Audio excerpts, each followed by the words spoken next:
America's wealthy executives, boards of directors, and even major companies have found ways to use the bankruptcy system in the United States to escape accountability from lawsuits alleging wrongdoing. These are cases often involving fraud, sexual abuse, and deadly products.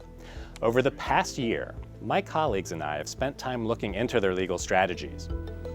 Here are three main takeaways from our latest story.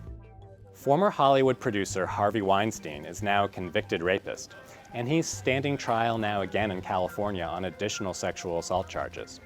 But the board of his film studio was shielded in bankruptcy from women who wanted them to answer in court for Weinstein's predatory behavior.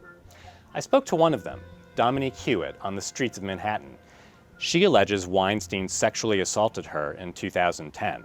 And she wanted to sue former board members, some of them billionaires. And she told me she was re-traumatized when bankruptcy shielded them. They must have known about all of the NDAs that were signed for other victims that had settled with the company. And they just allowed this behavior to continue for years. So I felt they were definitely enablers, and a lot of them are billionaires. It was upsetting. It was really hard. It was traumatizing.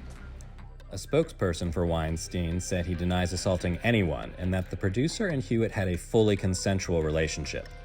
Former Weinstein board members have previously said that they were surprised by the allegations against Weinstein. The Weinstein board members received liability shields for life as a condition of the settlement with plaintiffs in bankruptcy court. And it's a common tactic. My colleagues and I reviewed more than 600 large bankruptcies completed over a decade and found that judges routinely grant these kinds of legal shields in 90% of the cases.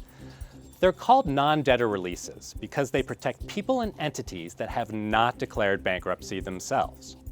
Because judges are so willing to approve them, boards, executives, big businesses, and even large nonprofits have started taking advantage. This bankruptcy tactic has started attracting attention now from lawmakers in Washington, D.C. And a big reason is members of the wealthy Sackler family want non-debtor releases in the bankruptcy of their company, Purdue Pharma. Purdue Pharma made the addictive painkiller OxyContin, and the Sacklers are close to being shielded forever from opioid lawsuits in exchange for a $6 billion settlement. The Sacklers deny the allegations lodged against them in lawsuits and have said they always acted ethically and lawfully. Senator Elizabeth Warren of Massachusetts and other Democrats on Capitol Hill have introduced legislation that would curtail these tactics. Senator Warren told us that our investigation confirms that big companies are using releases to game the bankruptcy system and escape accountability.